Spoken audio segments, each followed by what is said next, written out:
ইউমাসি বোধহয় খুব বুদ্ধি ছিল, তোর চেয়ে বেশি ছিল। থমকে গেল রশ্মি। অল্প একটু দীর্ঘশ্বাস ফেলে বললে, ও তাই বুঝি তোমাকে এত করে বশ করেছিলেন? তুই যে উল্টো কথা বললি, বুদ্ধি দিয়ে কেউ কাউকে বশ করে? তবে করে অবুদ্ধি দিয়ে। আমাদের সকলেরই মধ্যে এক জায়গায় বাস করে থাকে একটা বোকা। সেখানে ভালো করে বোকামি চালাতে পারলে মানুষকে বশ করা সহজ হয়। তাই তো ভালোবাসাকে বলে মন ভোলানো। কেমন করে করতে হয় বলো না?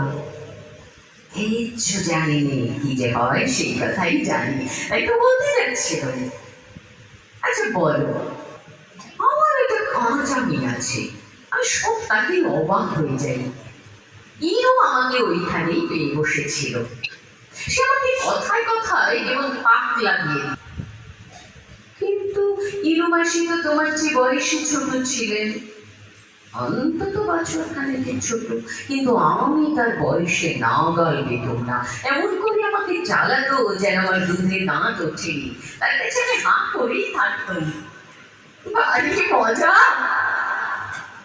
মজা করতে তার কোনো এক সাতমহল রাজবাড়ি নিয়ে সে আমাকে ছটফটিয়ে তুলেছিল।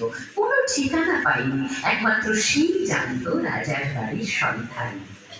আমি পড়তুম 3 নম্বর রিডার।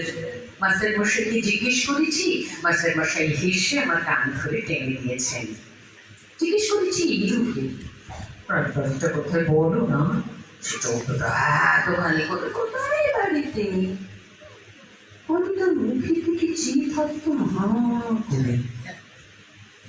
এই বাড়িতে? কোনখানে আমাকে দেখিয়ে দাও না।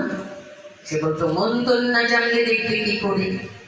আমি বলতো মন্তর আমাকে ভুলিয়ে দাও না, আমি তোমাকে আমার কাঁচা আম কাটা ঝিনুকটা দেবো। সে বলতো মন্তর বলে দিতে মানা আছে। আমি জিজ্ঞেস করতাম বলে দিতে কি হয়? সেটা বলতো বাবা, কি যে হয় জানাই হলো না। তার ভঙ্গি দেখে কাঁদতো। ছিল একদিন যখন ইরু যাবে রাজবাড়িতে, আমি যাব লুকিয়ে লুকিয়ে তার পিছনে পিছনে। কিন্তু ইরু যেত রাজবাড়িতে, আমি যখন যেতাম স্কুলে। একদিন জিজ্ঞেস করেছিল অন্য সময় দিদি কি হয়। আবার সে বাবা, পিড়াপিড়ি করতে সাহসে করতো না। আমাকে তাক লাগিয়ে দিয়ে নিজেকে ইরু খুব একটা কিছু মনে করতো।